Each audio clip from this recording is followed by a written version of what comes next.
Il commença à gémir à 4 heures du matin, avant l'aube. Sa voix était rauque, mais distincte. Les serviteurs qui se tenaient à la porte pensèrent d'abord qu'il s'agissait d'un chat qui s'était glissé dans la chambre, tant ses cris étaient étranges. Mais lorsqu'ils entendirent à nouveau « Je vois le feu », ils se précipitèrent pour appeler le médecin.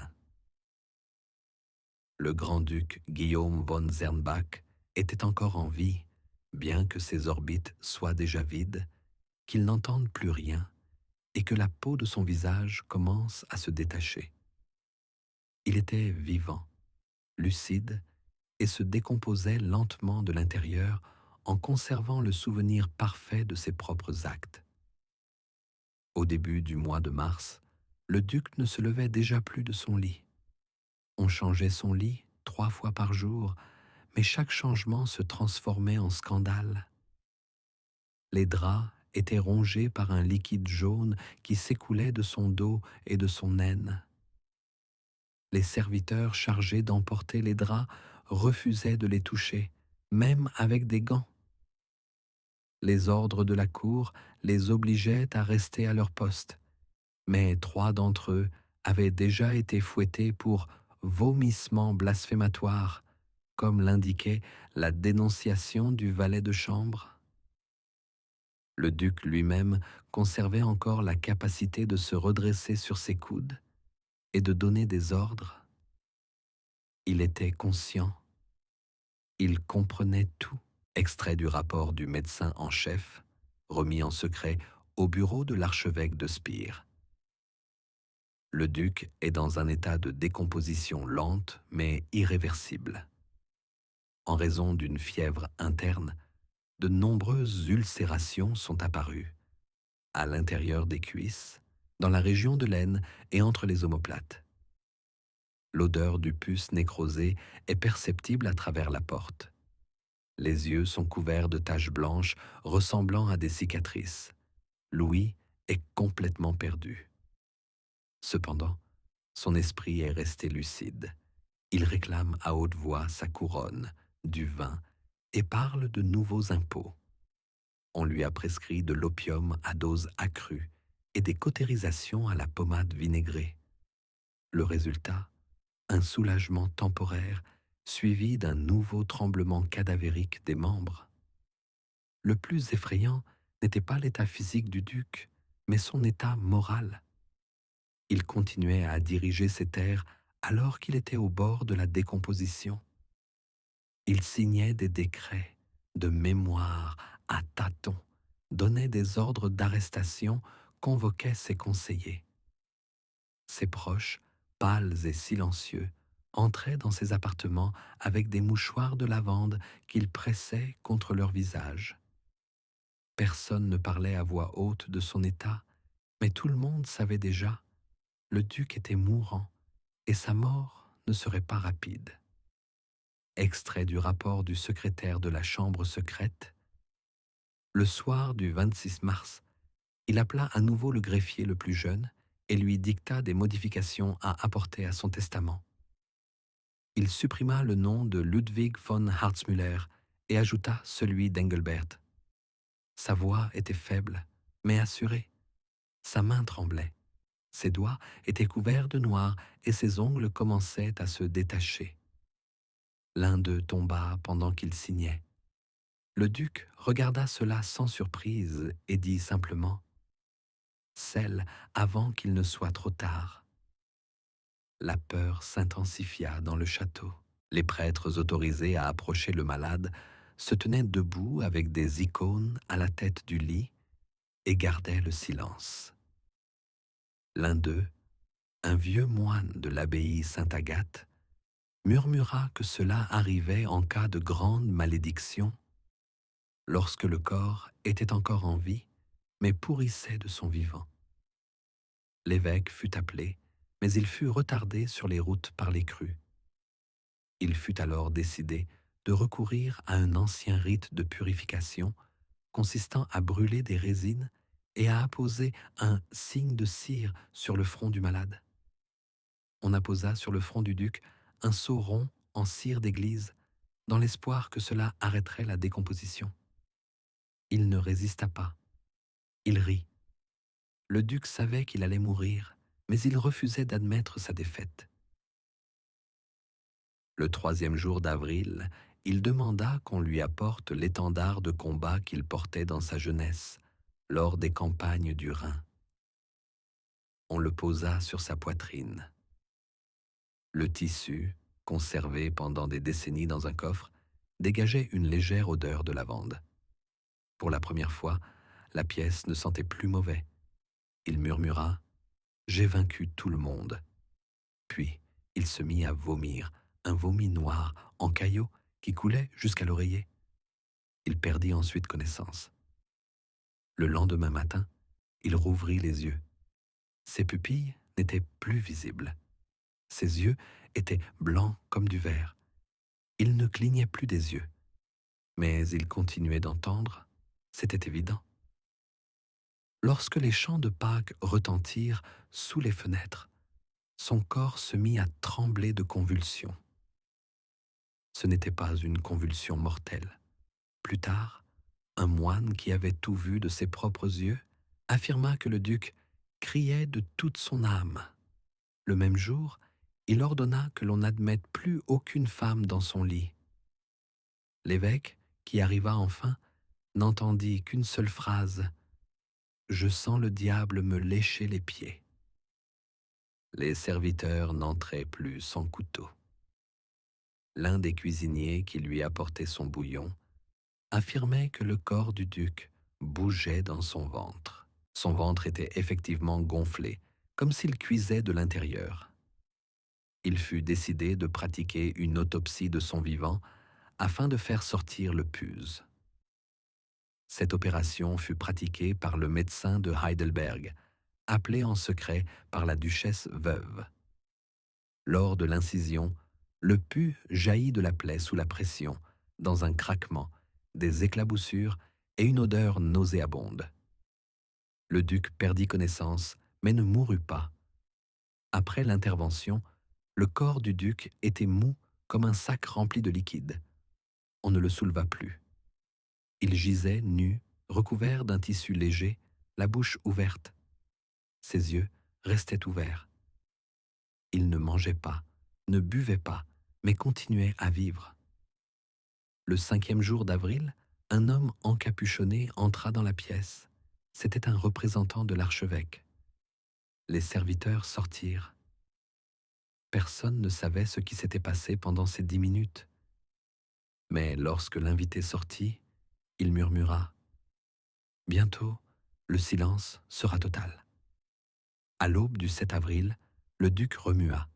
Ses yeux ouverts fixaient le plafond, mais sans signe de conscience. L'un des moines remarqua « Il est toujours parmi nous, mais son esprit, où est-il maintenant ?» Cependant, cette journée n'apporta aucun soulagement. Elle ne fit qu'accélérer l'horreur. Son ventre continuait de gonfler. Le médecin de Heidelberg, ne se risquant pas à une nouvelle ponction, ordonna de tremper un tissu dans du vinaigre et de l'appliquer sur la plaie. Cela ne servit à rien. Le pus suintait et imprégnait le lit. Des insectes noirs commencèrent à ramper autour du corps. Personne ne comprenait d'où ils venaient dans ces murs de pierre. Certains murmuraient que c'était un signe. D'autres affirmaient que le duc était déjà mort et qu'une autre créature vivait dans son corps. Des offices secrets commencèrent dans la chapelle intérieure. Seuls les moines les plus âgés et les envoyés de Mayence y participaient. La duchesse ordonna de consacrer tous les vases en argent, à l'exception de la coupe principale, et de prier pour l'âme de son époux. Mais elle-même n'entra pas dans la chambre. Pas une seule fois depuis le début de la maladie. Extrait d'une lettre du confesseur le plus jeune au prieur du monastère Saint-Benoît. Le corps du duc ne réagit ni à l'encens ni au rite. Hier, lorsque je l'ai aspergé d'eau bénite, La peau de sa poitrine a gonflé et a éclaté. Du pus a giclé et l'un des serviteurs a perdu la vue d'un œil. Nous n'en parlons pas. Le silence règne dans le repos. Même les bougies ne crépitent pas. Je sens que quelque chose nous attire vers l'abîme. Pendant ce temps, la rivalité entre les deux lignées d'héritiers s'intensifiait dans le palais. Engelbert von Zernbach, reconnu dans le Dernier Testament, arriva dans la capitale avec une troupe de gardes personnels. Ludwig von Garzmüller, écarté mais soutenu par la moitié du Reichstag, s'était enfermé dans les salles du bas et avait ordonné à ses partisans de prêter serment d'allégeance. Des soldats commençaient à se rassembler dans la cour intérieure. Le conseil municipal exigeait que la mort du duc soit proclamée afin d'éviter un bain de sang. Mais personne ne pouvait dire quand il allait mourir. Il respirait encore. D'après une dénonciation transmise par un garde à la chancellerie, l'agitation commence à l'intérieur. Les serviteurs changent tous les jours. Plusieurs se sont enfuis pendant la nuit. L'un d'eux s'est jeté dans un puits. Il n'y a pas de confirmation officielle du décès. Le duc reste silencieux, mais ouvre la bouche lorsqu'il entend des pas. Son visage est déformé par une grimace aveugle. Personne ne sait s'il est vivant ou mort. L'odeur est épouvantable. Les nobles murmurent qu'il est maudit. Ils disent qu'il pourrit de honte. Le 3e jour de la semaine de Pâques, alors que l'on chantait encore des hymnes dans la ville, 2 orteils du duc tombèrent. On les retira du drap, les enveloppa dans un tissu et les brûla dans la cour. Il ne poussa pas un cri. Il ne bougea pas, mais une larme coula sur sa joue. Après cela, le moine, qui était resté silencieux jusqu'alors, ordonna d'arrêter les tentatives de guérison. Il déclara que le corps du duc était devenu un vase de colère et que tout contact supplémentaire pourrait entraîner sa mort. La duchesse approuva. On installa une grille dans la chambre, derrière laquelle on plaça une table avec de l'huile, du pain et de l'eau. Personne n'entra plus dans la pièce. À partir de ce moment, il resta seul, sans bougie, sans prière, sans bruit. Seule sa respiration saccadée et rauque et les battements de son cœur, que l'on entendait parfois à travers toute la pièce, se faisaient entendre. Les rapports indiquaient « Il meurt à chaque instant, mais ne meurt pas ».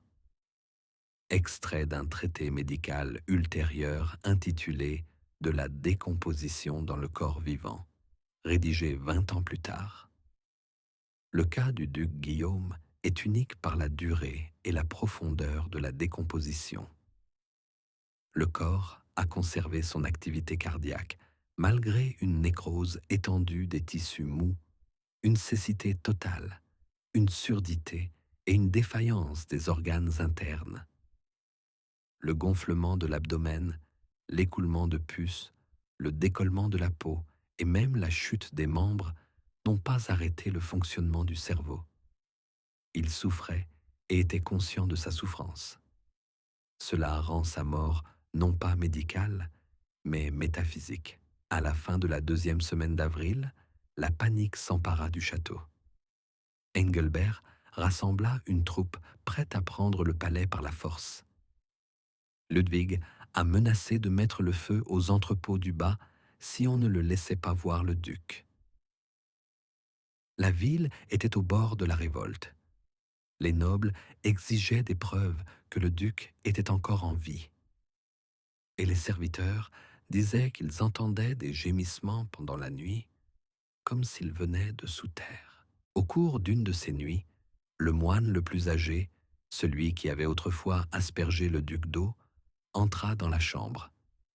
Il resta longtemps debout près de la tête du lit, puis se pencha et murmura « Si tu m'entends, cligne de l'œil ». Il attendit. Pas un battement de cils, mais un murmure s'échappa de la bouche du duc. je suis là. Le moine sortit en silence. Le lendemain, il annonça: il ne partira pas tant qu'on ne l'aura pas emporté. Il fut alors décidé de célébrer une messe pour les morts, en présence du corps. Les prêtres hésitèrent, mais les nobles insistèrent. Tout se passa en bas, dans la crypte. Une lampe brûlait au-dessus du corps du duc. Pour la première fois depuis 3 semaines, 3 personnes entrèrent dans la chambre: le prêtre, le médecin et le notaire. Ils se tenaient près de la porte. Le duc ne bougeait pas, mais il respirait encore, à midi pile, lorsque le premier hymne retentit dans la crypte. La bougie dans la chambre s'éteignit. La flamme disparut d'elle-même. C'était le premier signe. Puis le silence. Un silence complet. Ni respiration, ni gémissement. Seulement des yeux ouverts, seulement une bouche ouverte, seulement un corps vide. Mais le notaire ne constata pas le décès. Il dit: ce n'est pas la fin, c'est l'attente. Le 3e jour, après la mort présumée du grand-duc, le corps commença à émettre des sons. Cela se produisit au crépuscule. Un serviteur qui avait posé un bol d'eau près de la porte entendit un râle long et prolongé, comme un gémissement provenant des profondeurs de la terre. La porte ne fut pas ouverte. Les bougies ne furent pas allumées, mais les rapports continuaient d'affluer. L'un des gardes postés devant la grille jura: il appelle sa mère. Entre-temps, la lutte politique s'était transformée en confrontation ouverte. Engelbert occupa l'aile nord du palais et exigea qu'on lui remette les sceaux. Louis encercla la chancellerie et commença à former son propre conseil. Chacun affirmait que le duc était déjà mort et brandissait une copie du testament. L'archevêque de Spire n'est pas venu. Son envoyé est parti, mais a disparu en chemin. Les principautés de l'Est ont déclaré leur indépendance, profitant du vide du pouvoir. Dans la ville, on disait: si le duc est vivant, qu'il sorte, mais personne ne pouvait, ni ne voulait, entrer à l'intérieur. Extrait d'une note secrète du valet de chambre, transmise aux archives 20 ans plus tard. Cette nuit-là, je suis entré. Je n'ai pas supporté. Ses yeux étaient ouverts, mais recouverts d'une pellicule. De la mousse coulait de sa bouche comme du lait. La peau de sa poitrine était détachée. On pouvait voir ses côtes. Il ne bougeait pas, mais on entendait des gargouillements provenant de son ventre. J'ai pressé le tissu contre sa bouche, non pas à cause de l'odeur, mais par peur. Il n'était pas mort, mais il n'était pas vivant non plus. Vers la mi-avril, le corps commença à changer de forme. Le ventre se creusa, le visage se creusa, la peau des jambes se ratatina. Comme on l'écrivit plus tard, le duc se dessécha comme une prune séchée. Mais la pourriture ne disparut pas pour autant. Elle s'infiltra dans les murs. La pierre noircit. Les tissus moisirent. Le palais est devenu un lieu maudit. Les habitants de la ville le contournaient. Les serviteurs refusaient d'y travailler. Ils déposaient de l'eau et de la nourriture à l'entrée et s'en allaient. Lorsque 2 des proches ont exigé l'ouverture des appartements et la proclamation officielle du décès, la duchesse veuve a répondu: tant qu'il respire, il est souverain. Alors Engelbert, après avoir réuni ses proches, s'est proclamé régent temporaire. La même nuit, Ludwig a ordonné à ses gardes de défoncer les portes et de lancer l'assaut. Au cours d'une brève bataille, 3 écuyers ont été tués. Le sang coulait à l'entrée de la chambre du duc, mais personne n'a osé ouvrir la porte. Extrait du rapport du maire à l'archevêque de Mayence. Des troubles ont éclaté dans la ville. Le peuple murmure que le duc est sans âme. Les prêtres des ordres inférieurs réclament un exorcisme. Les marchands s'en vont. Les boulangeries ne fonctionnent plus. Le peuple appelle le palais la maison du roi en décomposition. Si le corps n'est pas enterré, la peste va se déclarer. Le troisième jour après l'assaut, à 5h30 du matin, la grille de la porte fut enfoncée. 6 personnes entrèrent, 3 militaires, 2 médecins et un notaire. Le duc gisait comme auparavant, les yeux ouverts, la bouche entr'ouverte, le corps immobile. Mais maintenant, il avait une croûte transparente sur les lèvres, comme de la glace séchée. Lorsque l'un des médecins toucha sa main, le doigt du duc se détacha et resta dans sa paume. Le deuxième secoua la tête. La décomposition est terminée. Il est mort. Cela fut consigné, signé, scellé. Ce n'est qu'après cela que le décès fut annoncé. Ce n'est qu'après cela que l'on commença à préparer le cercueil dans la crypte. Ce n'est qu'après cela que les drapeaux de deuil furent tissés. Mais même alors, personne ne dit « il est mort ». Tout le monde disait « enfin, il est parti ». Les funérailles furent reportées de 3 jours. Les embaumeurs refusèrent d'entrer. Les 2 premiers moururent en essayant de préparer le corps. L'un s'étouffa, l'autre perdit connaissance et tomba en convulsions. Le 3e jour, on fit appel à des moines de Würzburg. Ils ont enveloppé le corps dans un tissu épais sans l'ouvrir et ont ordonné à personne de le toucher. Le cercueil a été fabriqué à partir de vieux chênes et recouvert de résine. Le couvercle a été cloué avec 16 clous. Sur chacun d'eux était gravé le nom d'un des apôtres. Le visage représenté sur le couvercle n'avait pas de traits. L'enterrement eut lieu à huis clos. Les prêtres gardèrent le silence. Les gens ne pleurèrent pas. Les rues étaient silencieuses. Le duc avait disparu de ce monde comme un arbre pourri disparaît de la terre, sans rituel, sans honneur, sans chant. D'après un rapport ultérieur de l'ambassadeur de Brandebourg, après son enterrement, tout s'est effondré. Ludwig a été assassiné le jour même. Engelbert a été exilé. La duchesse a disparu. L'archevêque n'est pas venu. Le peuple a commencé à quitter la ville. Le palais a été scellé. Les portes ont été barricadées. Une inscription a été gravée sur la porte. Il entend encore. Personne ne sait qui a fait cela. C'est ainsi que prit fin le règne du grand-duc. Ce n'est pas la mort qui y mit fin, mais la pourriture. Son corps était un avertissement. Son pouvoir, une malédiction. Son nom n'était plus prononcé à voix haute, et son testament fut brûlé. Le printemps fut froid dans le duché, ce qui épargna la ville d'une épidémie. Mais cela ne la sauva pas de la peur. Après les funérailles du duc Guillaume von Zernbach, les rues se vidèrent. Les marchands commencèrent à quitter la capitale. Les auberges fermèrent leurs portes. Le son des cloches se tut.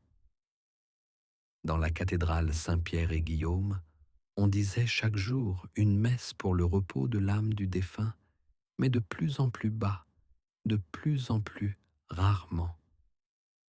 Des rumeurs circulaient dans les ruelles de la ville, selon lesquelles quelqu'un gémissait la nuit dans la tour ouest.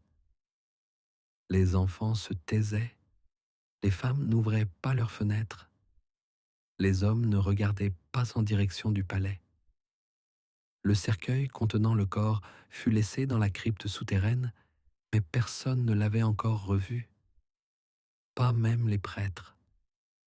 Les derniers à y être descendus racontèrent que la résine sur le couvercle avait gonflé et qu'une odeur de chair morte émanait de sous les planches.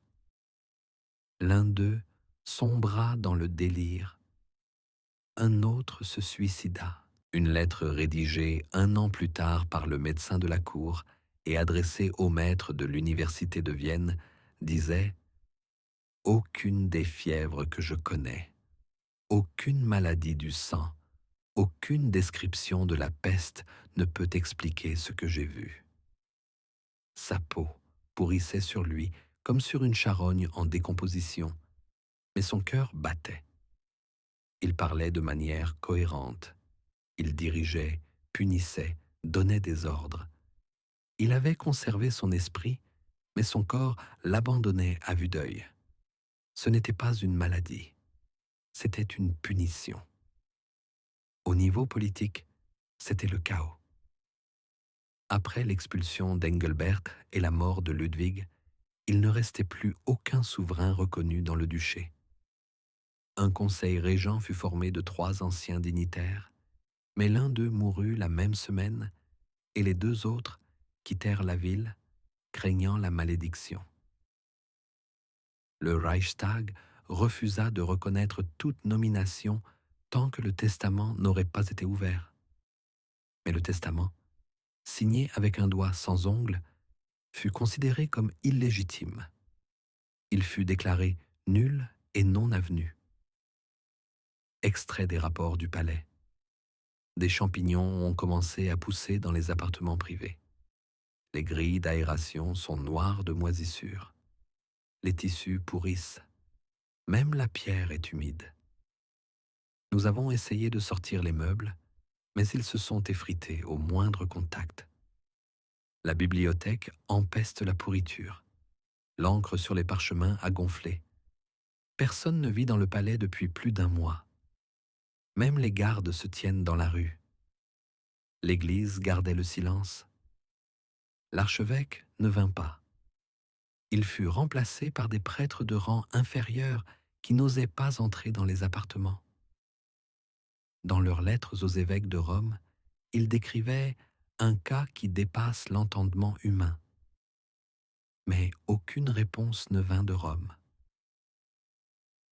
Le nonce apostolique, qui était arrivé dans le duché, revint sur ses pas sans descendre de cheval après avoir lu les rapports. Le peuple interpréta cela comme un signe. Des processions religieuses commencèrent dans toute la région.